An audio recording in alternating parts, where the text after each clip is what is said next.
Саламатсыздарбы?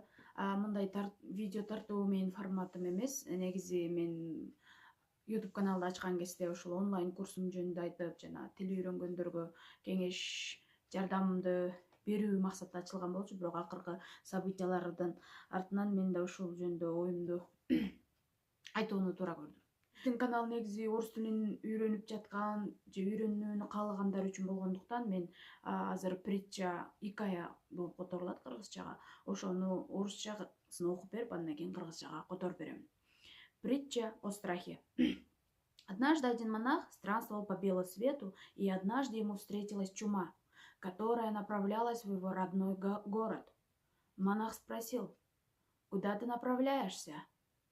И она сказала: «Иду в твой родной город, мне надо забрать 1000 жизней». Через некоторое время монах снова встретился с чумой на своем пути и спросил ее с укором: «Почему ты тогда обманула меня? Зачем тебе было нужно врать мне? Ты говорила, что заберешь 1000 жизней, а забрала 5000». И ответила чума: «Я тебе тогда правду сказала, я действительно забрала 1000 жизней. Остальные умерли от страха».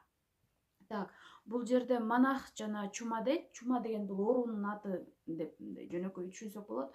Монах менен чума жолдо кезигип калып, и монах сурап жатат: «Кайда баратасың?» десе, «Сенин шаарыңа 1000 кишинин жанын алганы бара жатамын» дейт. И через некоторое время биртке убакыт өткөндөн кийин жанагы экөө кайра жолугуп калганда, монах андан сурап атат: «Сен эмнеге мага калп айттың? Эмнеге мага калп айттың? Сен 1000 кишинин жанын алам дебедиң беле? 5000 кишинин жанын алдың» дегенде, чума жооп берип жатат: «Мен сага калп айткан жокмун. Мен 1000 кишинин жанын алдым. Алганым чын. Калганы коркконунан каза болду» или в общем, да, вот. Эта притча говорит о том, что ар бир хикаяда өзүнүн мааниси бар эмеспи? Бул притча бул паникага алдырбоо керек, паникага албаңыздар, паника болбоңуздар деп какшап айтып атканы деле жөн жайдан эмес. Себеби паниканын эч бир пайдасы жок, зыяны точно бар.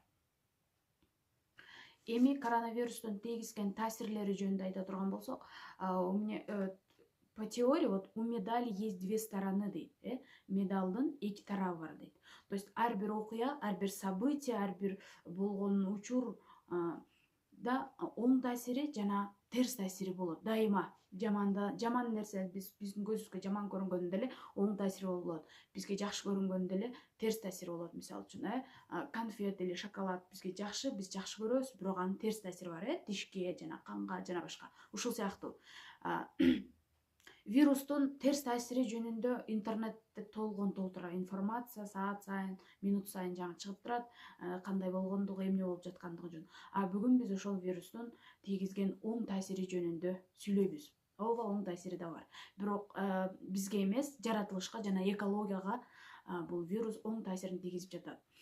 Себеби акыркы жаңылыктарды алып көрсөк, Венециянын каналдарындагы суулар тунарып, ал жака балыктар келип, мурда канча көптөгөн жылдан бери көрүнбөгөн дельфиндер сүзүп келип, акулар пайда болуп баштагандыгы жөнүндө бул экологиянын тазаргандыгын билдирет.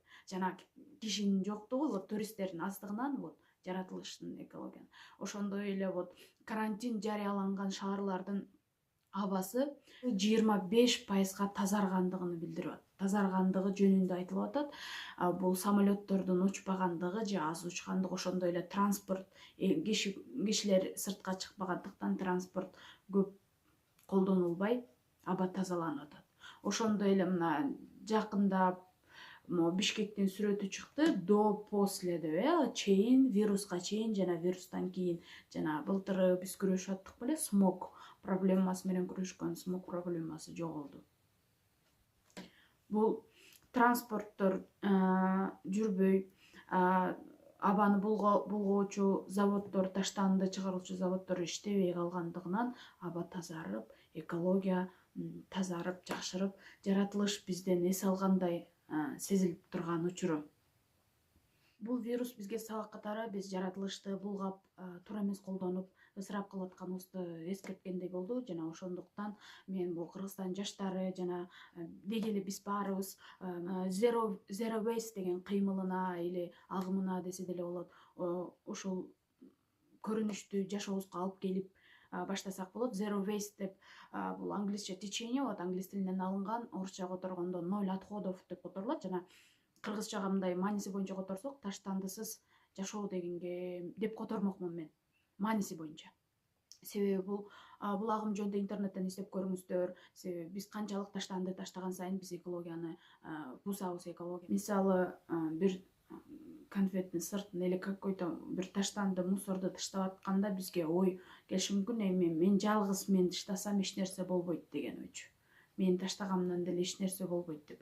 Бирок ошол эле ой 1 сааттын ичинде 1000 кишинин оюна келет. Ошол эле 1 сааттын ичинде 1000 киши жалгыз мен мону таштап койсом көчөгө эч нерсе болбойт дегендей болуп таштаганда 1000 киши 1 сааттын ичинде таштаганда ал канча зыян алып келет. Ошондой эле разумное потребление деген түшүнүк бар. Разумное потребление. Разумное потребление дегенди акылдуу, керектөө же туура керектөө жана жоопкерчиликтүү керектөө деп деле колдонсо болот. Бул жана философское понятие +1 -1 дегенге бир буюмга алсак, мисалы жашообузга бир жаңы буюм алып келгенде эски бир буюмдан арылуу. Үйгө толтура буюмду үйүп алгандан көрө, потому что ал түшүнүк боюнча ар бир буюмдун өзүнүн энергиясы бар. Мисалы үчүн биздин шкафта 1 жылдан бери кийилбей турган бир буюм, мисалы үчүн бир куртка или там что-нибудь болот, жылуу кийим 1 жылдан бери бизге просто мага жакпайт или мага жарашпайт дегендей түшүнүк менен ал шкафта турат, бирок ал бизге кереги жок. Бирок биздин таштагыбыз келбеген буюм башка бирөөнүн муктаждыгы болушу мүмкүн. Башка бирөөгө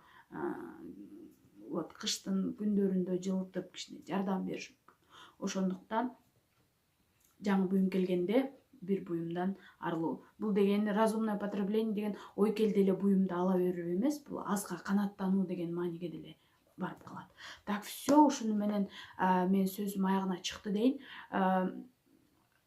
Тартипти сактайлы, үйдө отуруп гигиенаны сактап, жана биздин врачтарга, доктурларыбызга дем күч берсин, буюрса бул илдетти жеңип чыгабыз.